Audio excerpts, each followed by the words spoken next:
하나님께서 여호사에게 두려워하지 말라, 그렇죠? 1절 보니까 8절에 두려워하지 말라, 놀라지 말라, 그렇죠? 그래서 아마 그 일로 인해서 아이성의 패배로 말미암아 여호사가 아마 낙담되어지고 극히 여러 가지 아마 근심과 나약해졌음을 우리가 알 수가 있죠. 때로는 한 사람의 죄로 말미암아 지도자들이 낙담될 때가 있죠. 그래서 교회도 마찬가지입니다. 우리가 보면 여러 가지 교회도 많은 일이 일어나지만 한 사람의 실패와 또 삶에 있어서의 그런 죄의 문제 때문에 사실은 목회자들은 같이 그 문제를 가지고 싸우죠. 낙심도 되고 낙담도 될 수가 있습니다. 그래서 그 인천 여호사 7장은 사실은 왜 이 아이성의 전 실패했는지를 보여준다면, 이제 8장은 그 실패 원인으로 말미암아 이스라엘 백성들에게 회개의 기회를 주셨고, 결국은 이스라엘 백성들이 이제 8장에서는 전쟁에 승리하는 장면이 나옵니다. 그래서 근데 우리 8장에 있는 말씀하고 여리고성을 함락시키는 방법하고 차이가 있죠. 이 여리고성은 7일 동안 매일 한 바퀴씩 돌고 마지막 7째 날은 7바퀴를 돌며 마지막 바퀴에는 양각 나팔을 불고 함성을 질러서 여리고성이 무너졌는데, 오늘은 하나님께서 두 가지 다른 걸 보여주시는, 하나는 이제 매복이라는 원리죠. 그래서 보면은 이제 2절 끝에 보면 너는 성뒤에 복병할지라, 그 매복을 쓰라는 얘기예요. 복병할지라. 그러니까 하나님은 그때마다 다른 전략을 주셨어요. 근데 우리가 이 말씀을 우리가 어떻게 이해할 것이냐라는 거 보면 교회도 마찬가지입니다. 교회마다 다른 환경, 그렇기 때문에 성령께서 똑같이 역사하시는 때도 있지만 다르게 역사하실 때도 있어요.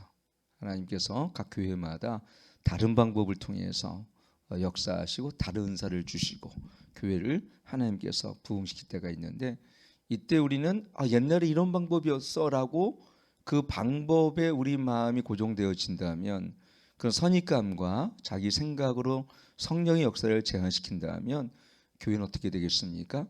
항상 유대인이 그런 전통을 고집했어요. 하나님은 다양함과 그런 창조적인 방법을 통해서 우리를 역사하시고, 오늘 여러분 여리고성처럼 야 너도 아이성 가가지고 7바퀴 돌아 7일 동안, 그렇게 하지 않으셨고, 여리고성은 7일 동안 싸워서 승리했지만 아이성은 단 하루 만에 승리할 수가 있게 하셨어요. 그 다른 방법, 우리 다루심이 다르다는 겁니다. 그럴 때 우리는 성령께서 우리 가운데 이 교회 공동체를 다루시는 방법과 영적인 전략을 다르게 해주실 수 있구나라는 것을 우리 이해할 줄 믿습니다. 제가 이제 명성교회가 있는데요, 그 교회는 제가 알기로는 새벽 기도를 통해서 이렇게 부흥됐어요. 새벽 기도를 통해서.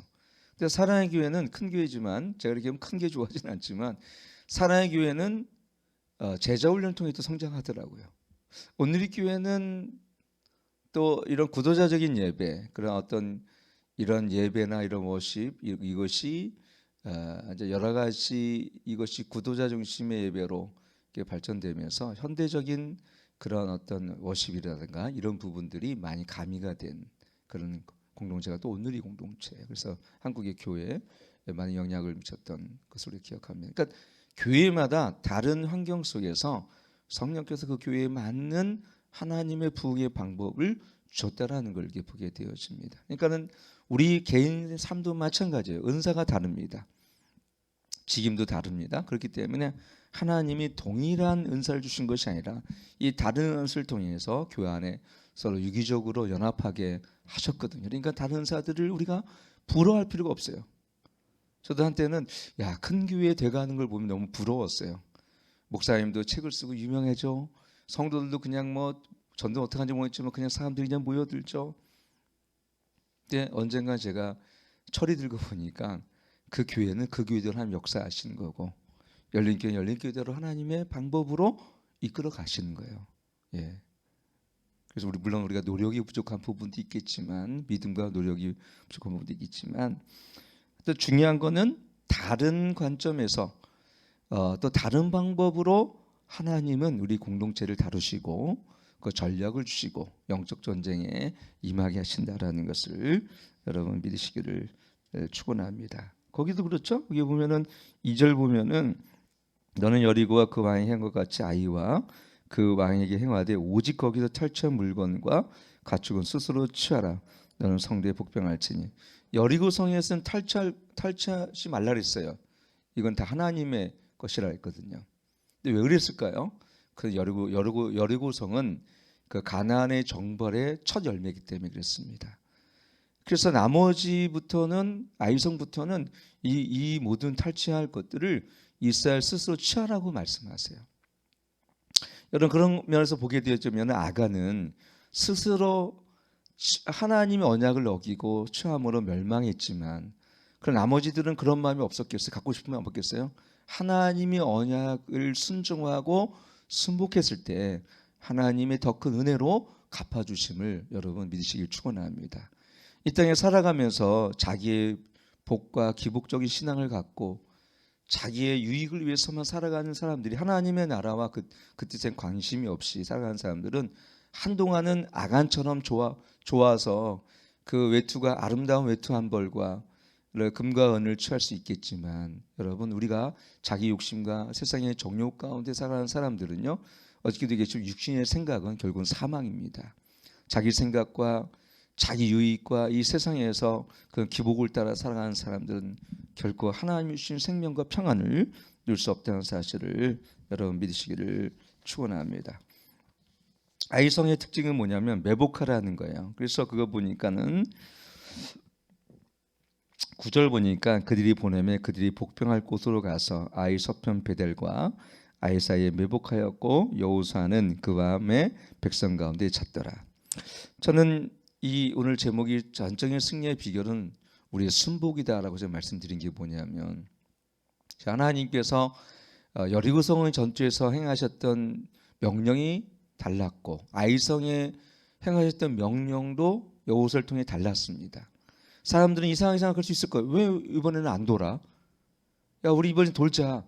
근데 여러분 백성들이 불평하지 않고 그대로 순복했어요. 특히 여러분 매복이라는 것은 사실 거기에 이제 매복을 시켰는데 이 매복이라는 것은 굉장히 위험한 것입니다. 왜냐하면 아이성의 왕이 거기에 군사들이 만약에 이제 수색을 해서 그 정도는 할 거 아닙니까? 솔직히 두 가지 사실이 있는데 하나는 뭐냐면 우리가 전쟁을 하기 전에 야 그 정도 매복하고 있는지 아닌지는 사실 수색하거나 아니면은 그 환경들을 둘러보는 건 당연한 그 전투에 임하는 사람들의 기본 자세입니다. 근데 첫째는 그 왕이 그 아이성의 왕이 매복이 있는지 없는지를 확인하지 않았어요. 그것이 또 하나님께서 하셨던 일, 하나님의 주권적인 하나님 은혜 가운데 일어난 일이겠죠. 두 번째는 이 베델과 아이성이 매복했다는 것은 매복했던 사람들은 죽음을 무릅쓰고 매복했던 거예요. 그러니까 순복했던 것이죠. 우리의 삶에 있어서 어디까지 내가 순종할 수 있는지는 하나님을 참 테스트할 때가 참 많으세요. 우리가 아브라함이 이삭을 바치라고 명령하셨을 때 모리아 산에서 즉각적으로 아브라함이 순종하고 이삭을 드립니다. 하나님은 우리의 상식선에서 우리가 도저히 이해할 수 없는 것조차도 드리라고 명령하실 때가 있어요. 여러분 그것이 우리를 다음에 믿음의 단계로 가는 테스트고 두 번째는 우리 삶에 하나님이 주권이 세워지는 문제입니다. 결국 우리 모세오경에 계속 하나님께서 이 이스라엘 백성을 훈련시키는 것은 뭐냐면 하나님의 절대적인 주권에 순종하게 하시는 거예요. 그것이 이스라엘 백성에 대한 하나님의 계획이었습니다.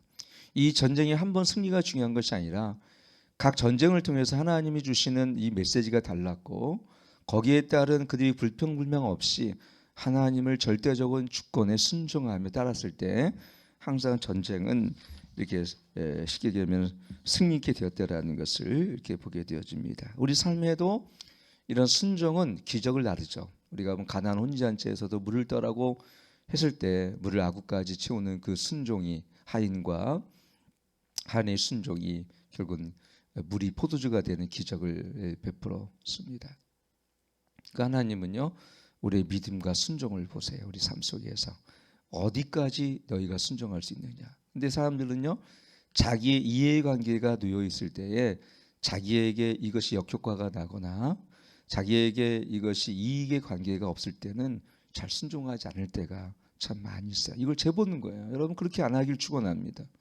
이것이 나의 이익이, 얼마 전에 어떤 목사님이 전 노예에서 만났는데 그분이 간증을 하시더라고요. 그분은 매일 그분은 매일 교회에서 주무시고, 한 번은 그분이 목회에 실패하셔서 3년 동안 시골에서 그냥 참 어렵게 지내신 기억이 있어요, 그분이. 그래서 다시 목회지를 주셨는데 예전에 실패했던 곳을 다시 가게 하셔서 거기서 목회를 다시 이어가시는데 매일 이 잠못실에서 주무시면서 이제 그 기도를 하시더라고요.